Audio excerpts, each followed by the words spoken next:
Welcome back. We're going to do Unpopular Opinion from Reddit. Let's start it off with a banger. First Unpopular Opinion by Unlikely Werewolf 25. Candy corn is an amazing Halloween candy. Thank you, Unlikely Werewolf. I love candy corn. First person to say I love candy corn gets pinned to the top in the comments. It's soft and melts in your mouth. Tastes like marshmallows with vanilla. I don't understand the hate.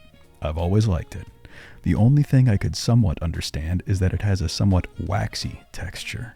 You get an upvote. Let's see what people have to say.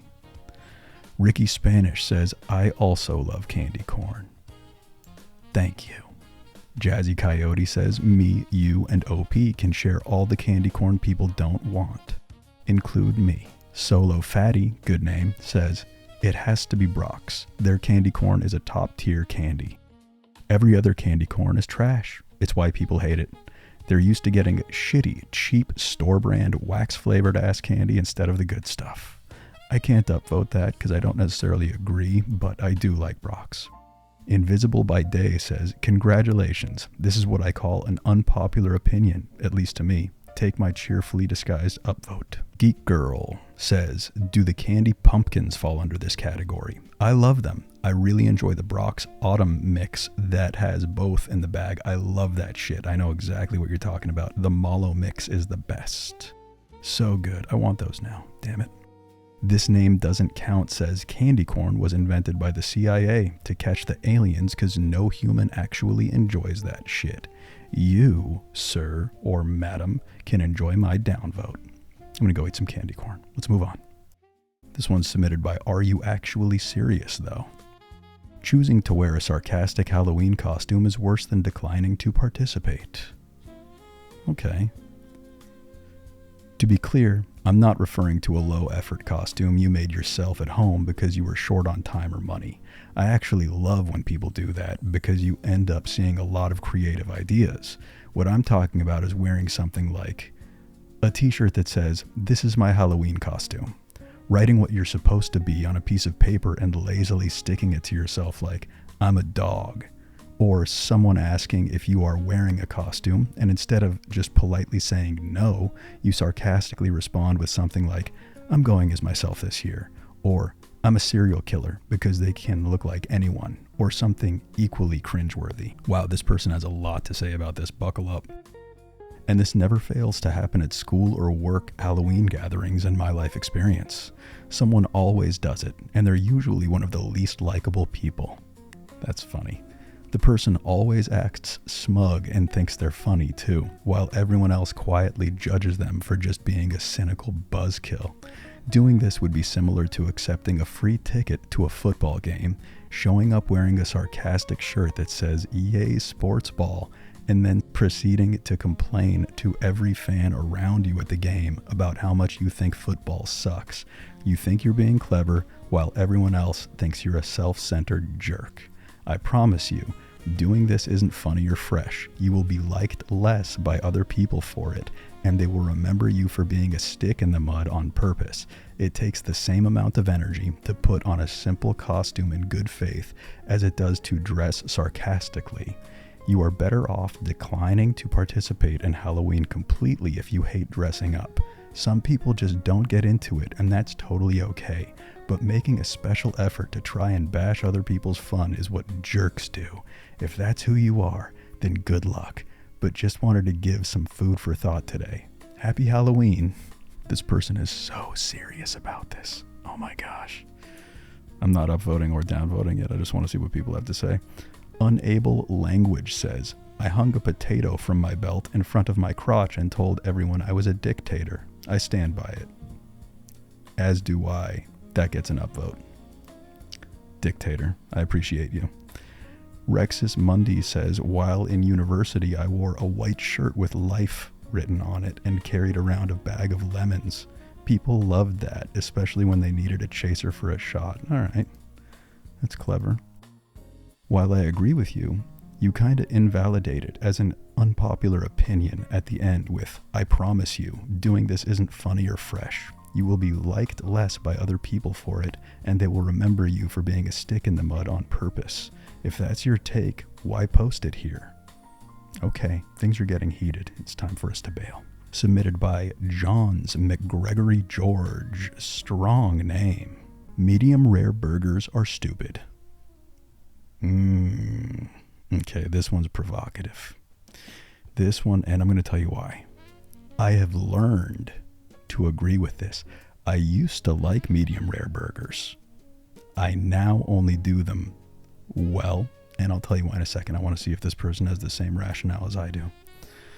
It makes sense with a steak, as it keeps it more tender and juicy, but meat patties are mince, so they're already tender. And they usually incorporate 20% fat, so they'll also be juicy even when well done. If anything, cooking medium rare or lower will make it less juicy, as the fat hasn't even properly rendered at that stage. Okay, first of all, this has 5,000 upvotes. I'm going to add one too. Not my rationale.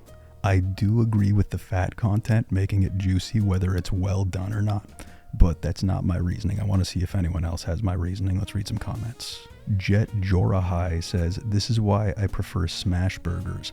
Always cooked well done, but never dry, even with a good crust. Just greasy, cheesy, moist goodness with zero risk of contamination and zero risk of annoying customers sending it back because it wasn't cooked right. Not my reasoning.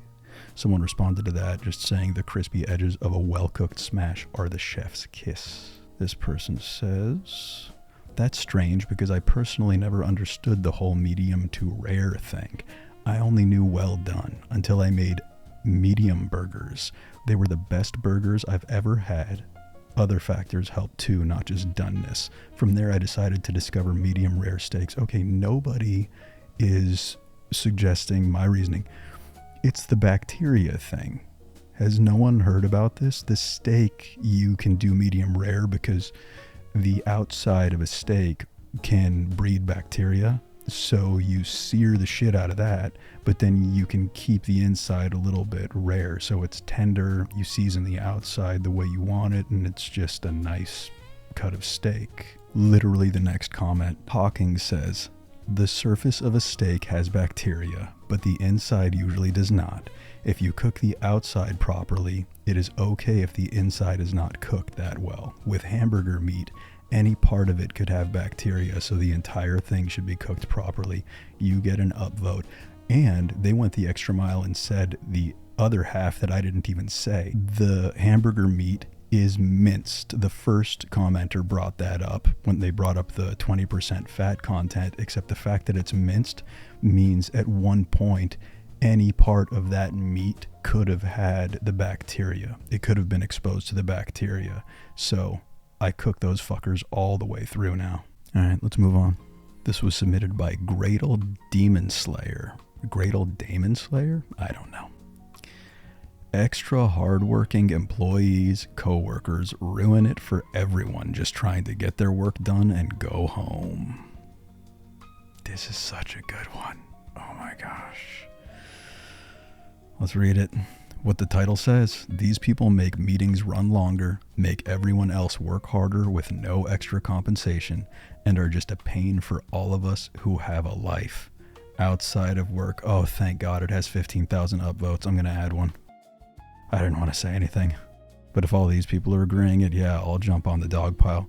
I totally agree with this shit. Let's see what other people have to say. Magnificent Z says, ITT people thinking there's only two types of workers, above and beyond and slackers. There's plenty of in between. Some people do the work assigned, do it efficiently and correctly, but don't do any more than that. Okay, upvote you. Fried Smegma, absolutely amazing name, says, I bust down my work just so I can have an extra 30 minutes to scroll Reddit after lunch. I take frequent breaks. I take my sweet ass time. But I do what's expected of me, and no one ever has to pick up my slack. It can be heavily dependent on what your job is, though. I maintain the floors at a hospital, so some days I can get away with sitting around for nearly a quarter of my day like I did yesterday. Someone in a restaurant, for example, clearly couldn't get away with that. Yeah, that's true too. Moving on. Gyms should not have music playing. Okay, let's check it out. Everyone's wearing headphones with their own music. There's no need for loud music, or music at all. In fact, when there are group classes, functional, Zumba, then there's 2 simultaneously loud musics playing. That one's kind of funny. Usually the Zumba rooms are closed though. They'll close the door and you can't really hear it. At least it doesn't blend with the main gym floor in my experience. Sorry, I'm hijacking your shit. Then you have to blast music directly into your ear canal so as to be able to cover all the noise.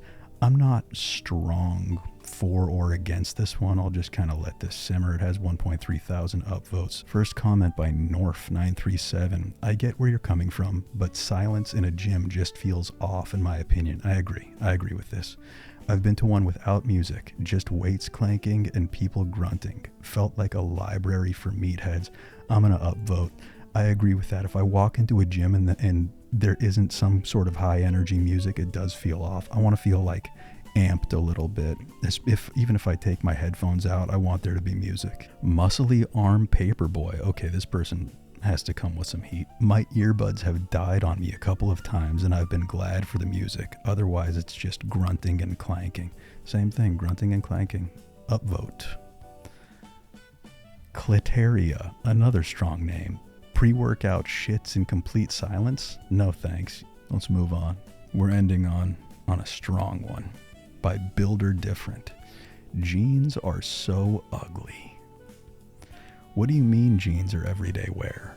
Blue jeans look like ink and I don't know who decided that this ugly blue goes well with all colors.